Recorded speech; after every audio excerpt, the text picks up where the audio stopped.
नमस्कार दोस्तों, स्वागत है आपका हमारे चैनल में। आज इस वीडियो में हम आपसे बात करने वाले हैं मोशन सिकनेस से जुड़ी कुछ बहुत ही बेहतरीन 3 दवाइयों के बारे में, जो कि अगर आप अपने घर में रखते हैं तो मोशन सिकनेस आपसे कोसों दूर रहेगी।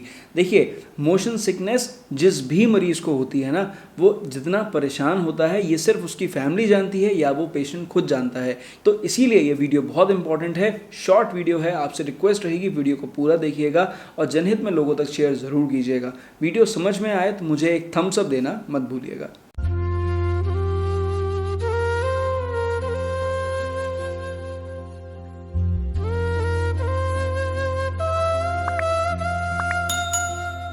तो चलिए सबसे पहले बात कर लेते हैं कि आखिर ये मोशन सिकनेस क्या होता है और मोशन सिकनेस क्यों होती है। देखिए, मोशन सिकनेस क्या है? अगर आप किसी गाड़ी में ट्रैवल कर रहे हैं, कहीं जा रहे हैं, ट्रेन में ट्रैवल कर रहे हैं, प्लेन में ट्रैवल कर रहे हैं, मतलब कहीं पर भी किसी भी तरह से अगर आप ट्रैवल कर रहे हैं और वहाँ पर आपको चक्कर आने लग जाए, ड्राउजीनेस होने लग जाए या नौजिया ज़्यादा होने लगे, नौजिया मतलब उबकाई आना, उल्टी ना आना और या फिर उसके साथ में उल्टी भी आ जाए, तो ऐसी कंडीशन को हम बोलते हैं मोशन सिकनेस। वैसे तो मोशन सिकनेस का पेशेंट लगभग बिल्कुल फिट रहता है, उसे कोई दिक्कत नहीं होती, लेकिन जब भी वो कहीं ट्रैवल करेगा तो ट्रैवल करते समय या फिर अगर वो किसी मूविंग ऑब्जेक्ट को बहुत ज़्यादा देखेगा, यानी कोई चीज़ बहुत तेज़ी से उसके सामने से निकल रही है, बार बार निकल रही है, तो भी उसे मोशन सिकनेस हो सकती है। ऐसे पेशेंट्स के लिए एक जगह से दूसरी जगह ट्रैवल करना बहुत ही ज़्यादा परेशानी वाला होता है। अब सवाल यह है कि मोशन सिकनेस क्यों होती है। देखिए, मोशन सिकनेस उन पेशेंट्स को ज़्यादा होती है जो सेंसिटिव ज़्यादा होते हैं। सेंसिटिविटी किस तरह से? अगर आपकी आंखों के सामने से कुछ चीज़ जा रही है, उसी के साथ में आपके जो सेंसेस हैं वो इस तरह काम करते हैं कि एक कन्फ्यूजन की स्टेट पैदा होती है आपके ब्रेन में। मीन्स आपकी मसल्स कुछ फील कर रही हैं, आपकी आंखें कुछ और देख रही हैं, आपके कान कुछ और सुन रहे हैं और आपका जो परसेप्शन है वो कहीं ना कहीं गड़बड़ हो जा रहा है। चाहे वो आपके सर्वाइकल में किसी भी तरह के जो सर्वाइकल वर्टिब्रा है वहाँ पर किसी भी तरह की प्रॉब्लम की वजह से भी हो सकता है, या फिर किसी घबराहट की स्टेट की वजह से भी हो सकता है, या फिर सिर्फ आपकी सेंसिटिविटी की वजह से भी हो सकता है। तो देखिए, मोशन सिकनेस के कोई बहुत ज़्यादा स्पेसिफिक कारण नहीं है, लेकिन जो माना जाता है वो ये कि जब आपके सेंसेस में कोई कन्फ्लिक्ट होगा, यानी आंखों से देखने वाली चीज़ में, कान से सुनने वाली चीज़ में और ब्रेन से समझने वाली चीज़ में जब कोई आपस में कन्फ्लिक्ट होगा, तभी ये मोशन सिकनेस उस पेशेंट को होती है। इसके पीछे कोई बहुत ज़्यादा बड़ा कारण नहीं होता है। ऐसा पेशेंट लगभग परफेक्टली फिट माना जाता है। तो चलिए इस वीडियो में बात करते हैं कुछ टिप्स के बारे में, जो कि मोशन सिकनेस के पेशेंट्स के लिए बहुत ही ज़्यादा ज़रूरी है। अगर आप कहीं पर ट्रैवल कर रहे हैं, आपको मोशन सिकनेस रहती है, तो हमेशा ध्यान रखिए मुंह में कुछ ना कुछ ऐसी चीज़ रखिए जिससे कि आपको बहुत अच्छा सा महसूस हो। जैसे कि आप पेपरमिंट रख सकते हैं, कोई च्युइंगम रख सकते हैं, कुछ नहीं तो केवल टूथपिक आगे से तोड़कर जो शार्प पॉइंट है उसको तोड़कर टूथपिक अपने मुँह में रखकर थोड़ी बहुत देर मुँह में चला सकते हैं। ठीक, इसके अलावा आप अगर जो ट्रैवल सिकनेस बहुत ज़्यादा समय तक अगर आपको रहती है, बार बार रहती है, तो कोशिश करिए जो आपके शूज़ हैं वो शूज़ ओपन शूज़ रखिए, सैंडल्स के फॉर्म में रखिए या फिर चप्पल के फॉर्म में रखिए। इसके अलावा आप कोशिश करें विंडोज़ हमेशा खोलकर ही कहीं ना कहीं ट्रैवल करें, क्लोज विंडोज़ में ट्रैवल ना करें। रात में ट्रैवल करने से आज जो मोशन सिकनेस वाले पेशेंट्स हैं वो ज़्यादा बेटर फील करते हैं, क्योंकि वहाँ पर बहुत ज़्यादा लाइट नहीं होती है, बहुत ज़्यादा चीज़ें देखने को नहीं मिलती हैं, इसलिए जो आइज़ के सेंसेस होते हैं वो थोड़ा सा रिलैक्स हो जाते हैं। तो ऐसे पेशेंट्स कोशिश करें रात में ट्रैवल ज़्यादा करें, दिन में ट्रैवल बहुत ज़्यादा ना करें। अगर आप हिली एरिया में ट्रैवल करते हैं और वहाँ पर आपको मोशन सिकनेस ज़्यादा होती है, तो हमेशा ध्यान रखिए खाली पेट बहुत ज़्यादा ट्रैवलिंग नहीं करनी चाहिए और बहुत ज़्यादा खाना भी नहीं खाना चाहिए। आपके पेट में कुछ ना कुछ ज़रूर पड़ा रहना चाहिए। सबसे ज़्यादा अच्छा तरीका होता है कि आप सिट्रस फ्रूट्स ज़रूर खाएं, जैसे कि मौसमी आप ज़रूर खाएं, संतरा खाएं, थोड़ा बहुत नींबू आप ले सकते हैं। उसके साथ में काले नमक का यूज़ ज़रूर करें ताकि मैग्नीशियम और पोटेशियम आपको प्रॉपर अमाउंट्स में मिलते रहें, आपकी नसों के लिए बहुत ज़्यादा ज़रूरी है।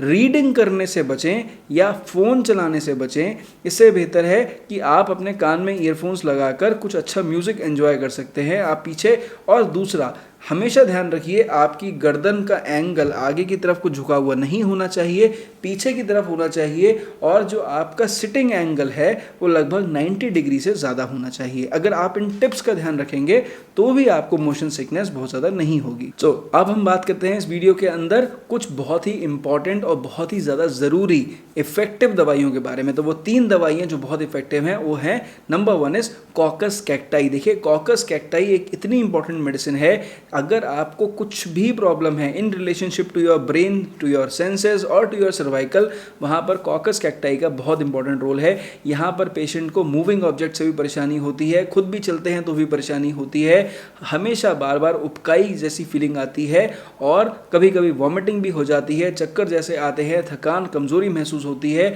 आंखों के आगे बहुत ज़्यादा थकान सी महसूस होने लग जाती है, कुछ पेशेंट्स के अंदर सर्वाइकल में भी पेन होता है। तो ये कॉकस कैक्टाई उन पेशेंट्स के लिए एक बहुत ही इंपॉर्टेंट मेडिसिन है और अगर आप मोशन सिकनेस में इस्तेमाल करना चाहते हैं तो हमेशा कॉकस कैक्टाई 30 पोटेंसी में इस्तेमाल करने की कोशिश करिए। इसके बाद जो दूसरी मेडिसिन है दैट इज टबैकम।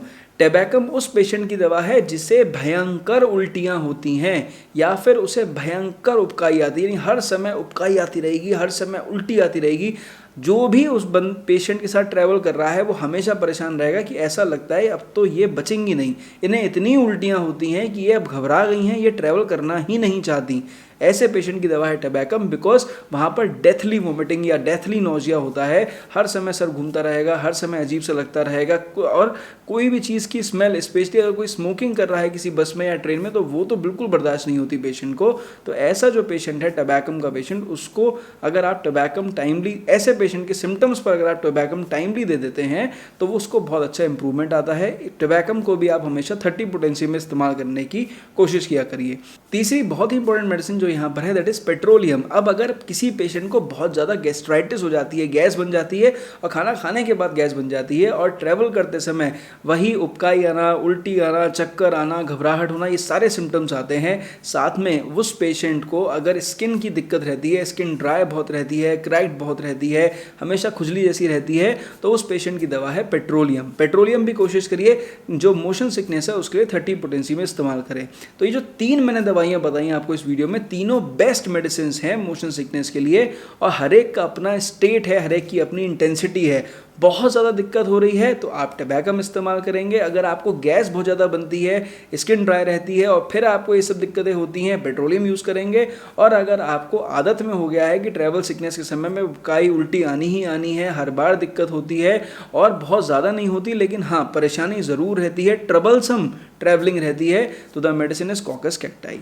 तो ये तीनों दवा जैसे मैंने बताई है उस तरह इस्तेमाल करिए। अब कैसे इस्तेमाल करनी है, जब भी आप ट्रैवलिंग के लिए जा रहे हैं अपने सिम्टम्स के हिसाब से जो दवा आपको लगती है वो दवा अपने साथ लेकर जाइए और कोशिश करिए कि हर 15 मिनट पर 2 बूंद दवा अपने जीभ पर ज़रूर डाल लें और 2 मिनट के लिए आंख बंद करके ज़रूर पीछे टिल्ट होकर बैठ जाएं या लेट जाएं। इससे आपको सबसे ज़्यादा बेटर फील होगा और यही तरीका है उसे लेने का। हर 15 मिनट पर लेना चाहिए, लगभग 2 से 3 घंटे लेना चाहिए, उसके बाद बंद कर देना चाहिए। हमेशा कोशिश करिए जब आप लगातार ट्रैवल कर रहे हैं तो 3 घंटे के बाद एक ब्रेक ज़रूर लीजिए। तो आई होप कि मैंने इस वीडियो में आपको जितनी भी जानकारी दी है दवाइयों के बारे में और मोशन सिकनेस के बारे में, आपको मेरी बात समझ में आई होगी। अगर आप इन दवा को जैसा मैंने बताया वैसे यूज़ करते हैं तो मोशन सिकनेस की प्रॉब्लम आपसे कोसों दूर रहेगी।